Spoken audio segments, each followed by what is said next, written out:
Good morning, everyone. It's nice to see you all here. My name is Jenny Lundgren. I'm chair of RME, the ME patient organization in Sweden. I'm standing here, RME have been arranging these ME conferences in research for 19 years now. And this year, for the first time, together with the Swedish COVID Association. And it's really nice to have you with us. I hope that this day will be new knowledge for many of you. We have about 100 persons in this room and another 500 online. And I hope everyone will bring new knowledge, but also a curiosity to find out more on how to help ME patients.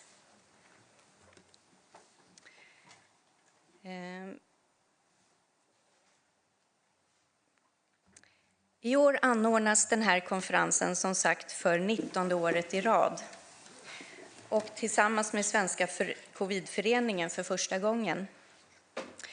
Vårt mål med konferensen är att sammanföra forskare och kliniker för att kunna utbyta erfarenheter så att vi på snabbast möjliga sätt ska få så mycket kunskap att vi kan nå ett mål och bota sjukdomen. I år står jag här med en frustration som är lite större än vanligt. Det är ju inte ofta så att vi tycker att det går för fort fram med hur vi utvecklar vården. Men i år har vi tagit ett stort kliv bakåt. Vi har inte längre en specialistvård för ME-sjuka. Och det i Sverige. Och det tycker jag känns tungt. Men idag är vi här för att dela. Jag hoppas att vi snart ska ha en bra specialistvård igen. Och framförallt, som sagt, att vi ska kunna lära oss mer, bli inspirerade och förstå bättre hur vi kan hjälpa ME-sjuka. Jag hoppas också att precis som Tyskland, USA, Österrike och många andra länder som har satsat stort, att Sverige ska förstå nyttan av det här och att vi också kommer att få större satsningar på både vård och forskning. Men som sagt, idag är vi här för att dela med oss. Och jag kommer att lämna ordet till Lisa Norén, Covidföreningen. Hon är själv patient, nybliven författare och också läkare. Varsågod Lisa.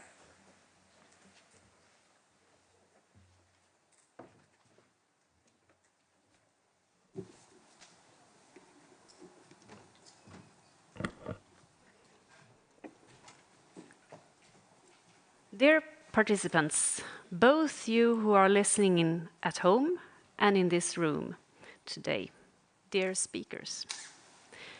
And thank you, Jenny and RME, for inviting us at the Swedish COVID Association to co-host this important conference. It is a great honor to participate in these 2 days. Yesterday's roundtable discussions and today's conference with the best global experts in their scientific fields of post-infectious diseases and circulation. My hope is that the cooperation and knowledge sharing will bear fruit. I myself learned so much from the roundtable discussions yesterday. I also got some post-exertional malaise. My name is Lisa Norén. I am a physician, general practitioner, and now also a patient advocate. I was diagnosed with COVID in March 2020 and have a chronic heart disease as a result. I represent the Swedish COVID Association, a patient organization for COVID-related diseases. We currently have 4,900 members. 2.5 years ago, I gave an introductory speech at a long COVID symposium organized by the Swedish Medical Association. As a metaphor for research into COVID-related diseases, I used Christopher Columbus. He set out to sea in search of the sea route to India. We all know where he ended up. But at that time, there was no internet and no Twitter, and Columbus himself never realized his mistake. Slow learning and prejudice made him sure he was in India. At the start of the pandemic, some authorities were of the opinion that COVID would be just like the seasonal flu. A simple cold for some, a need for intensive care for other more vulnerable patients, and care planning was in line with those assumptions. The world soon understood that COVID was not just a flu. More detailed knowledge developed from the first superficial medical impressions. These included autonomic dysfunction, microclotting, microvascular dysfunction, autoantibodies, brain shrinkage, reduced renal function, and more. The aftermath of COVID is the chronic phase of the pandemic. Knowledge has spread thanks to faster communications than in the days of Columbus, thanks to the infrastructure and the speed with which we can share and learn, and thanks to the patients. My message to policymakers and stakeholders, to authorities, to scientists, and to healthcare workers is this: harness the power of patient advocacy. It will improve your work. It will improve patient care. Unfortunately, quality care for long COVID is something that is desperately needed. The problem is enormous. Patients are suffering. They are encountering doctors who treat the new continent as if it were the old continent, giving it false names like burnout, unspecific fatigue, or functional illness, doing their same old India stuff. Instead of evidence-based care, they provide prejudice-based care. And here comes the sad part. None of this is news to the ME patient community. They are the indigenous people of the post-infectious disease continent. Despite their lived experience and the advances in science, there has been a lack of regard for their knowledge and reality. Despite the fact that the diagnosis has been in existence as a diagnostic code since 1969, for more than 50 years. And of course, ME has been around for a long time before that, but it has been referred to with different words and terms. If the medical world had paid more attention to ME, both ME and long COVID would have been cared for at a different level.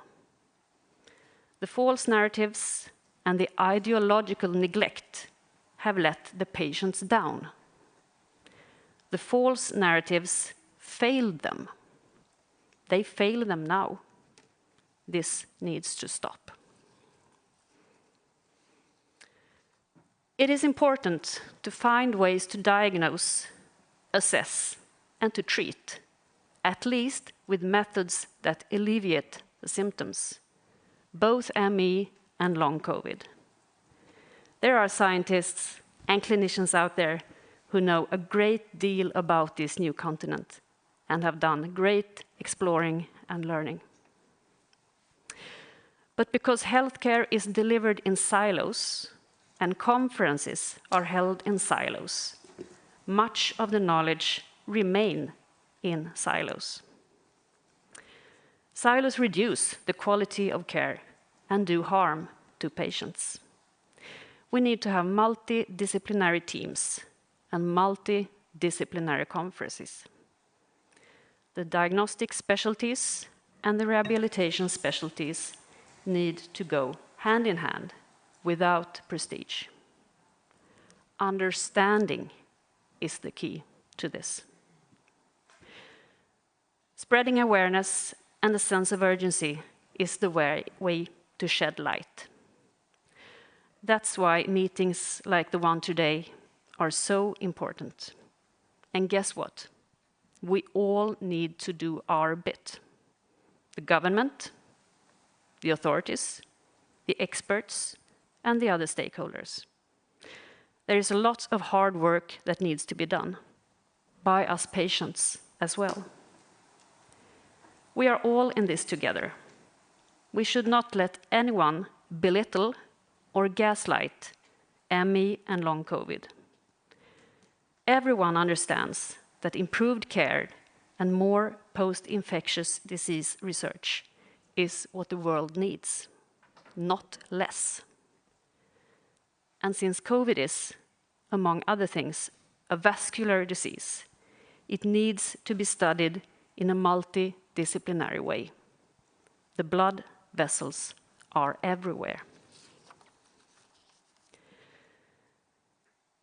My plea to the doctors and healthcare workers who are listening to this conference is this: stay humble, stay curious to learn more about this continent, and don't forget to explore it together with the patients themselves. Patients should, of course, also be involved in the development of guidelines. In Sweden, the National Board of Social Affairs and Health has recently published national guidelines for post-infectious diseases. The use of patients as an alibi and not taking advantage of a real dialogue has resulted in a very poor decision support tool. It is currently contributing to patient safety risks when the WHO living guidelines are ignored.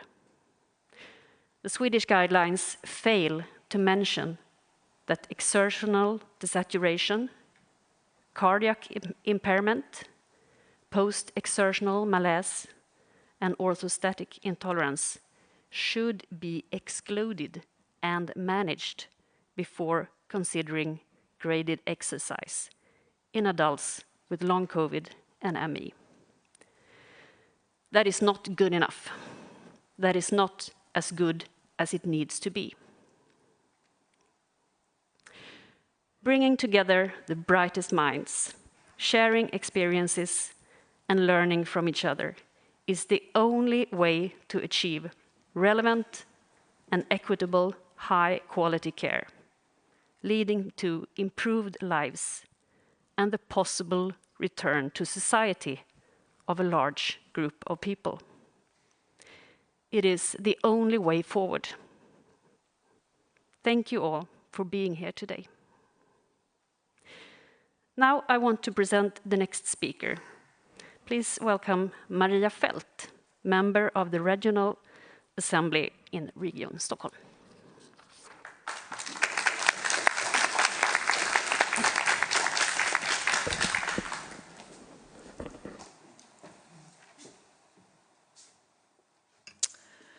Thank you for welcoming me to this meeting. Good morning, ladies and gentlemen. God morgon, mina damer och herrar. It gives me a great pleasure to welcome you all to Stockholm, the capital of Sweden, but also the largest regional county in Sweden with its 2.4 million inhabitants. In Sweden, in all, we are 10 million inhabitants. My name is Maria Fälth, and I am a member of this regional council in the Stockholm County, and we meet in this room every month. I represent the Christian Democrats, and we are now in opposition. The theme of this year's conference is circulation in ME, CFS and post-COVID. Many parallels has recently been drawn between ME, CFS and post-COVID. It is said that ME, CFS and post-COVID share similar symptoms and biological abnormalities. I recently read a report that argued that approximately half of the patients with post-COVID fulfill the diagnostic criteria for ME/CFS. During the last year, there's been changes regarding health care for patients with ME/CFS.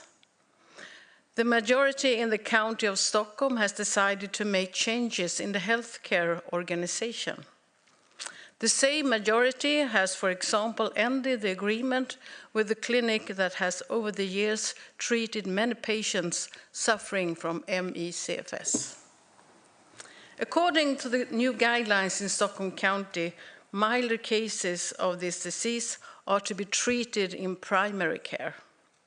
Unfortunately, not all healthcare have the knowledge how to treat ME/CFS, and I am afraid that these patients will not receive the care they are in need of. The Patient Advisory Board has already registered a high number of complaints concerning lack of health care for patients with ME/CFS diagnosis. The political majority cannot overlook these complaints. On the other hand, we Christian Democrats welcome the clinic for post-infectious disorders that has opened at Karolinska University Hospital. Karolinska University Hospital ranks highly across all medical specialties in the global, in quote, worst best specialized hospitals 2025. Hopefully, this new clinic will be able to shine light on ME/CFS, post-COVID, and other post-infectious disorders, so that patients will be treated according to best practice. There is a need for more treatments and research concerning post-infectious disorders, and it's our hope that this clinic will have the means to provide exactly that. As a member of the Regional Council, I wish to thank you all for being here today. We are all playing an important role for people suffering from ME/CFS and post-COVID. I wish you best of luck in your efforts, finding answers, better treatments, and hopefully even cures. Tack för att ni har lyssnat och än en gång välkommen till Landstingshuset och Stockholm. Thank you for listening and once again, welcome to Stockholm. Thank you.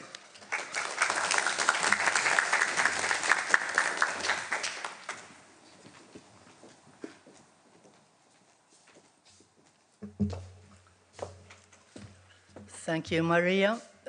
Just some short notices about practical issues. Lunch, you will be able to have lunch at the restaurant just across the foyer. I'll hand over coupons for the speakers and officials so that you can get in there and hopefully find a place in the small room to the right. If you others cannot get in to this restaurant, there are several other restaurants in the area. And for you listening to us, following us in the streamed conference, if you want to ask questions, use the mail conference@rme.nu. And I'll take the questions and hand them over to the moderator. That's for the panel at the end of the day. There's a question in the room? In Swedish. Thank you for the correction. Another question? At rme.nu. rme.nu, rme.nu. So, but those who are in the room, you can say your questions directly. Thank you. Now I'll hand over to the moderator for this morning. Sorry? No, oh, sorry. No coffee or other drinking or anything in this room. Thank you. And now I'll hand over to Anja. Yes. Please. Thank you. I hope everyone can hear me. Hello. Thank you so much for inviting me and the Swedish COVID Association, Svenska Covidföreningen, to participate and arrange this conference from this year, and I hope forward as well. We have a lot in common, and we have to work together. My name is Anja L. Sundberg. I'll be the moderator for this morning up until lunch. I'm the vice chairman of the Swedish COVID Association at the moment.